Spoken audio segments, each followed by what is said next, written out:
सो guys, good afternoon sorry. मेरा नाम है रिजवान अली एंड मैं हूँ एक L'Oreal professional hair stylist and creative directors. So मैं डिफरेंट कंपनी के साथ काम करता हूँ, कभी बेंगलोर, कभी बॉम्बे, कभी हैदराबाद, कभी मैंगलोर, कभी बहुत सारी जगह में काम करता हूँ। लेकिन ऐसा नहीं कि हर महीने काम इधर उधर जाता हूँ। 2 साल इधर किया, 3 साल इधर किया, 4 साल इधर किया और अभी मैं परमानेंट हूँ मैंगलोर में। मैं आप लोगों को वीडियो बनाने का मतलब एक है मेरा कि मैं आप लोगों को बता दूं कि मेरे बहुत सारे लोग हैं और वो बात करते हैं कि यार जो छोटे छोटे सैलून में काम करते हैं वो लोग बोलते हैं कि यार मैं तो दुबई जाऊँगा। हाँ, वो अब मैं घर जाऊंगा और घर जाके अब मैं पासपोर्ट बनाऊंगा और मैं अब दुबई जाऊंगा, मैं सऊदी जाऊंगा। भाई मैं आप लोगों को एक बात बोलता हूँ, मैंने 7 साल सऊदी में मैंने काम किया है। पहले सफ़र में कंटिन्यूस 5 साल में आया, दूसरी बार गया मैं फिर 2 साल में आया और मैंने अबू धाबी में भी करीब 10 महीने काम किया हुआ है। ठीक है, अबू धाबी गया था मैं, जिसको हम लोग यूएई बोलते हैं। यूएई एक्चुअली लोग दुबई का मतलब लोगों को पता नहीं होता, लोग सोचते हैं कि यूएई एक कंट्री है और उसके 7 स्टेट हैं। एक का नाम है अबू धाबी उनका कैपिटल है, राजधानी, और एक जो उनकी मेन सिटी है जैसे लाइक इंडिया के अंदर बॉम्बे है, ऐसा उनका वो है दुबई। एक है शारजा, एक है अजमान, ऐसे करके उनके 7 इस जगह में बटी है। वो सब लोग उसके यूएई बोलते हैं, यूएई के 7 अलग अलग नाम हैं। ठीक है, लेकिन आप कह सकते हो मैं अबू धाबी में था। अच्छा, दूसरी बात मेरे बहुत सारे दोस्त जो काम करते हैं छोटे छोटे सैलून में बोलते हैं यार रिजवान भाई मैं दुबई जा रही हूँ। अब वो क्या सोचते हैं, बस पासपोर्ट बनाया, दुबई गया और दुबई जाके मैंने 50, 60, 70 हज़ार रुपये वहाँ से मैं कमाना चालू किया। भाई जब दुबई जाते हो ना, तो दुबई जाने के बाद आपका एटलीस्ट वहाँ पे आप 1 महीने की या 2 महीने की विजिट वीज़ा पे जाते हो। ठीक है, उसके बाद में वहाँ पे आप अपनी वीज़ा चेंज करा के आप वर्क वीज़ा में कराते हो कन्वर्ट। वर्क वीज़ा में कराते हो तो आपका मिनिमम 7 से 8 हज़ार दिरहम, कभी कभी 9-10 हज़ार दिरहम भी लग जाता है। मेडिकल का खर्चा अलग होता है, फिंगरप्रिंट का अलग होता है, वहाँ पे जो आई कार्ड बनता है, जो एमिरेट आईडी होती है, उसका कुछ पैसे दिरहम अलग लगते हैं, वीज़ा के 6-7 हज़ार दिरहम अलग लगते हैं। और उसके बाद भी आपका एक इंश्योरेंस होता है। वीज़ा 2 साल की है तो 2 साल या 1 साल का इंश्योरेंस कराना पड़ता है। वो आपकी उम्र के हिसाब से होता है। आपकी उम्र 25 साल की है तो उतना लगेगा, आपकी उम्र 40 साल की है उतना लगेगा, 40 साल के ऊपर है तो आपका 4,000, 5,000, 8,000 दिरहम लगेगा। तो अलग अलग हिसाब से मतलब टोटल मिला के आप वहाँ रहते हो, काम करते हो, लेकिन वहाँ की गवर्नमेंट आपको बुरी तरह से लूटती है। आप यानी वहाँ रहने का भी टैक्स देते हो। ठीक है, तो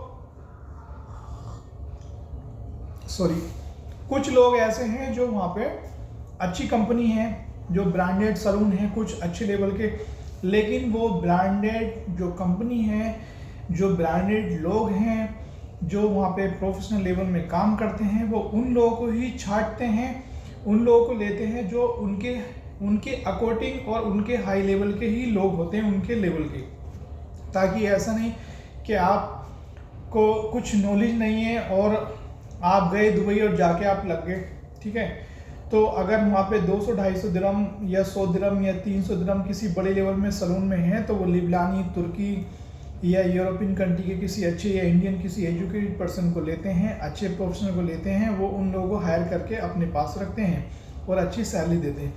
लेकिन नॉर्मल जो लाइफ है, मैंने देखा है वहाँ पे नॉर्मल सैलून में जब सैलून वहाँ पे खोल देते हैं तो लोग क्या करते हैं, हमेशा आपसे वीज़ा के पैसे चार्ज करते हैं। ज़्यादातर फॉर एग्जांपल 100 सैलून हैं दुबई के अंदर, अबू धाबी, शारजा के अंदर, कहीं भी पूरे यूएई में अगर 100 सैलून हैं तो 100 सैलून में से आपको फॉर एग्जांपल मैं बता दूं, आपको सिर्फ 5% लोग ऐसे हैं जो फ्री वीज़ा दे देंगे आपको। ठीक है, फ्री वीज़ा दे देंगे, लेकिन वो आपको सैलरी बेसिक पर रखेंगे, 1500 दिरहम या 2000 या 2500 या 3-4 हज़ार दिरहम, जो भी आपके अकॉर्डिंग, जो आपको जितनी नॉलेज है उसके अकॉर्डिंग। ठीक है, लेकिन मोस्टली 95% जो सैलून हैं वो लोकल हर बिल्डिंग के अंदर एक सलून मिलेगा, हर बिल्डिंग के अंदर एक सलून मिलेगा। 50%, 40%, 45% पे ऐसे लोग रखते हैं और वीज़ा का चार्ज करते हैं। फिर आप वो वीज़ा के पैसे जो है उनके यहाँ से आप जाते हो हंसी खुशी, वीज़ा के पैसे उनके उतारते हो। आप साल 2 साल में तो वीज़ा के पैसे खराब उतारते हो, उसके बाद आपका साल 2 साल वैसे ख़राब होता है। मेरे साथ भी वो हुआ है। और मैं ये जो वीडियो बनाता हूँ किसी यूट्यूब पे देख के और किसी की सुन के या सुना के नहीं बोलता, जो मैंने अपनी लाइफ का एक्सपीरियंस किया है, मैंने नॉलेज हासिल करी है, जो मेरे साथ खुद गुजरा है, मैं वही चीज़ आप लोगों को शेयर करता हूँ। मेरा हमेशा वीडियो बनाने का मोटिवेट यही होता है और मैं आपको मोटिवेशन यही करता हूँ कि हमेशा जब भी जो भी मेरी वीडियो होगी ना, जितना मुझे आता है, जितनी मेरी सोच, मेरे दिमाग, मेरी नॉलेज है, मैं हमेशा वही बात बताऊँगा आपको जेन्युइन, ठीक है। मैं झूठ पसंद भी नहीं करता और झूठ बोलता भी नहीं, ठीक है। मेरा एक शुरू से बचपन से ये नेचर रहा। तो अब वहाँ आप जाते हो, वो वीज़ा के पैसे 8-10 हज़ार दिरहम सालों तक उतारते हो, आपका पूरा साल खराब होता है। फिर 2 साल में वीज़ा ख़त्म हो जाती है, दोबारा वीज़ा रिन्यूअल कराते हो। तो भाई मैं आप लोगों से बोलता हूँ, अगर आपको किसी यहाँ पे इंडिया में, इतनी बड़ी कंट्री है, इतनी ब्यूटीफुल कंट्री है हमारी India, I love India, I love India, I like India. India इतनी प्यारी कंट्री है, इंडिया के अंदर इतने सलून हैं, लेकिन डिपेंड करता है आपकी सोच के ऊपर, डिपेंड करता है आपकी मेहनत के ऊपर, डिपेंड करता है आप कैसा काम करते हो। फॉर एग्जांपल आपके अंदर टैलेंट है, छोटे सलून में तो आप 15,000, 18,000, 20-22 हज़ार की सैलरी आराम से मिलती है आपको। बेंगलोर, चेन्नई, हैदराबाद, मुंबई, दिल्ली, और काफ़ी नॉर्मल सैलरी चल रही है। आप किसी बड़े लेवल के अच्छे, आपके अंदर फॉर एग्जांपल 100 कारीगर में से 5 कारीगर बहुत ही क्रिएटिविटी करते हैं जेंट्स के अंदर, बियर्ड में, हेयर कट में, और उनके अंदर बहुत कुछ अपग्रेड, क्रॉस सेलिंग और अपसेलिंग करने का बहुत सारा उनके अंदर टैलेंट होता है। तो आपको 25,000, 28-30 हज़ार भी सैलरी देती हैं कोई कंपनी, जैसे जेसीबी है और बीब्लैंड है, आलिम हकीम है, बहुत सारे अच्छे ब्रांड हैं। जेंट्स को वो अच्छी सैलरी भी हायर करते हैं, ठीक है। और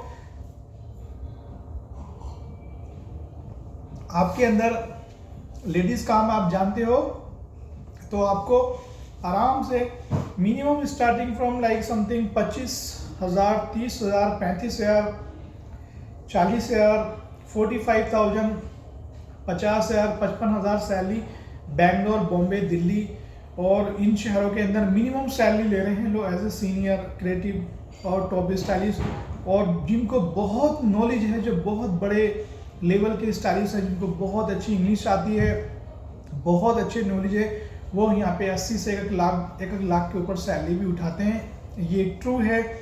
मेरे काफ़ी सारे दोस्त हैं जो लुक्स में, गीतांजलि में, टोनिंग गाय में और बड़े बड़े लेवल के सलून में काम कर रहे हैं, और मैं खुद भी एक टॉप लेवल में काम करता हूँ अच्छे बड़े सलून के साथ, ठीक है। तो मेरा कहने का मतलब ये है, और वीडियो बनाने का मतलब ये है कि भाई आप इंडिया में रह के, एक यहाँ पे अपने कंट्री में, अपने वतन में रह के आपको एक 30-40 हज़ार रुपये, 50 रुपये कमाते हो, आप अपने 5 हज़ार अपने कपड़े, अपनी फैमिली अपने लिए रखते हो, अपनी लाइफस्टाइल के लिए बाकी के पैसे सेव करते हो या अपनी फैमिली परिवार के देते हो। भले से आपको थोड़े पैसे कम बचते हैं, लेकिन आप ये तो देखो यार, कितने कंफर्ट जोन में रहते हो, कितने ऐश आराम में रहते हो। कोई दुख तकलीफ है फैमिली परिवार में तो आप अपने घर, अपनी सिटी, अपने गांव कभी भी जा सकते हो, कोई आज़ादी है। अगर आप अब्रॉड से, दुबई से आना चाहते हो तो उनको लेटर लिखो, बोलो, ये करो, फिर टिकट करो 2-3 हज़ार दिरहम के, दुनिया भर की परेशानी। तो भाई घूम फिर के जो औसत है ना, आपका औसत अगर इंडिया का पकड़ो तो इंडिया में आपका ज़्यादा होता है, लेकिन थोड़ा सा आपको सब्र चाहिए, थोड़ा पेशेंस चाहिए। कुछ बनने के लिए, कुछ सक्सेस होने के लिए थोड़ा वक्त देना पड़ता है, थोड़ा टाइम ख़राब करना पड़ता है। और हमेशा हर किसी इंसान को एक सक्सेस मिलती है, लेकिन उसके लिए थोड़ी दिमाग और सोच की ज़रूरत है, थोड़ी पेशेंस की ज़रूरत है, ठीक है। जो लोग दुनिया में बहुत जल्दी बड़े आदमी बनने चाहते हैं, पैसे बनने चाहते हैं, वो ऐसे नहीं होता है। बन तो जाते हैं, लेकिन वो उनका एक लक और नसीब होता है, लेकिन वो हमेशा धोखा खा जाते हैं। तो हमेशा कोशिश करें कि आप स्टेप बाय स्टेप आराम से ऊपर जाइए, स्टेप बाय स्टेप तरक्की करिए, slowly slowly you have to go up. आराम से ऊपर जाइए, जल्दीबाजी मत करिए, ठीक है। हमेशा ऊपर वाला हर किसी का नसीब अच्छा बनाता है, लेकिन हम कुछ अपने गलत कामों से, अपनी गलत रास्तों से, गलत सोच से उसे ख़राब कर लेते हैं। लेकिन ऐसा नहीं है, हमेशा हर कोई इंसान अच्छा होता है। हर किसी इंसान के अंदर नई नई एक कला होती है, खूबी होती है। हर जो चीज़ मुझे आती है वो आपको नहीं आती, जो चीज़ आप लोगों को आती है वो मुझे नहीं आती। 100% इस दुनिया में कोई भी नहीं है, और हर किसी के अंदर एक डिफरेंट तरह का एक टैलेंट है। ये बात मैंने कुछ सीखी है। तो मेरा कहने का मतलब ये है, वहाँ पे जो लोग रहते हैं, दुबई, अबू धाबी, शारजा, पूरे यूएई के अंदर, और गल्फ कंट्री, बहरीन हो, कतर हो, मैं तो सिर्फ 2 ही कंट्री गया हूँ, दुबई गया हूँ और अबू धाबी, सॉरी, और मैं सऊदी अरब 7 साल रह के आया हूँ। सऊदी अरब के अंदर फिर भी आपको रहने की जो है थोड़ा खुली बड़ी कंट्री है, तो थोड़ा ठीक है, एकदम खुला ऐशो आराम से आप रह सकते हो, 4 5 6 लोग एक अच्छा सा घर लेके। लेकिन दुबई के अंदर, अबू धाबी और दुबई में पूरी बिल्डिंग एरिया है। एक छोटी बिल्डिंग के अंदर, दुबई के अंदर एक रूम के अंदर एक, जैसे घोड़े गधे होते हैं ना, इंसान की कोई लाइफ नहीं होती।